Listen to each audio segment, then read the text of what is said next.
we're so happy to be here with Elizabeth Truss, former Prime Minister of the United Kingdom. It's a pleasure and an honor to have you here. Good to be here. Thank you so much for coming. We're so interested in being now at the CPAC 2025 in Washington, D.C. What is going on now with the conservative movement in the UK, now that you can see it from another perspective? And then we're going to go back to what Well, I think you've it's been fair to say we're a experiencing. few years behind the US. So in the UK, we don't have the strong independent media yet that is here in the United States.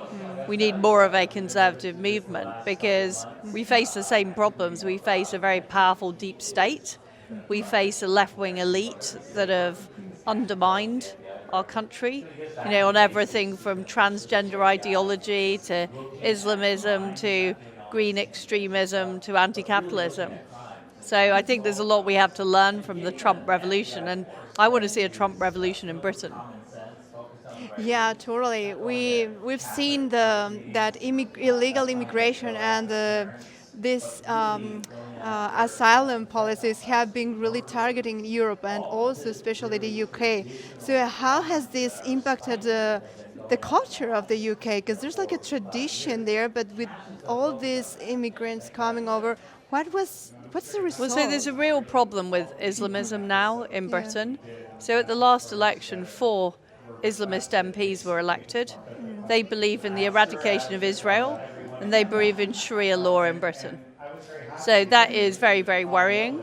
We've also had the scandal of the rape gangs in towns across Britain, committed by largely Pakistani men, raping and torturing girls, age 12, and slightly older. Yes. And the problem is those crimes haven't been properly investigated or not enough, and there have been cover-ups by the authorities because they want to present that everything is fine in Britain, that we don't have a problem. They want it to be said it's Islamophobic or racist if you talk about these issues. But they are very, very serious issues, and people in Britain are now aware of just how widespread it is. Yeah, it is something that the whole world is looking at now, especially in Europe, with so many countries facing almost the same situations. You can see it in Germany, in Spain, in France, in other countries, like this, like outbursts of the same situations. So for the UK now, for the conservative movement, how are they working to enlighten other people to see what is going on now and to make a shift? Well, one of the things that I've been talking about today is we're going to be launching a new free speech media network, which is all about cracking through the anti-free speech laws we have in Britain to bring people more of the truth about what's happening, and working with our American friends who've already got a thriving media network to actually take on some of these ideas, because it's still the case that most people in Britain are getting their information from the BBC, and the BBC haven't properly covered the rape gang scandal. They have been found to be biased against Israel and in favour of Hamas. So we need new media to actually be communicating with people and to mobilise people to get real change in our country. And the type of change we're talking about is the revolution we're now seeing in America of taking on the deep state, making the executive powerful again, rather than the country being run by bureaucrats who don't share the values of the country. I think a lot of our bureaucracies have become anti-West, they've become anti-success, and they've become too keen to appease our enemies. Yeah, how you mention it, it really looks like it is not something that America was facing. It's something that is spread all over the world. Yeah, and a lot of it was actually spread by America. So we found that USAID was actually funding the BBC. They were funding the Tony Blair Institute. So they've been funding these bodies that have been promoting anti-Western ideology.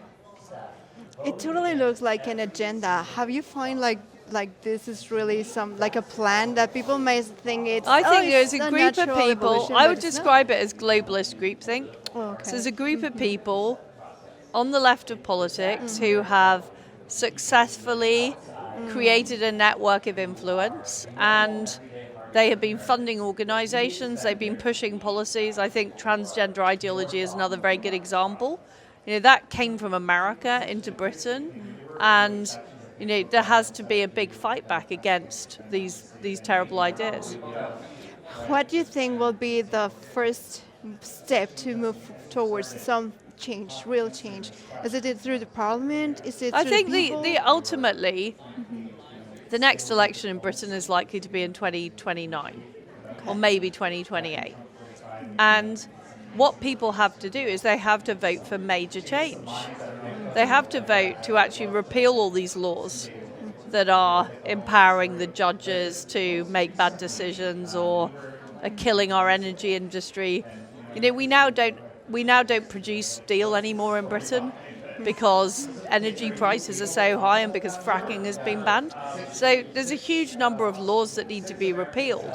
And I think people in Britain are increasingly concerned about the direction the country is taking.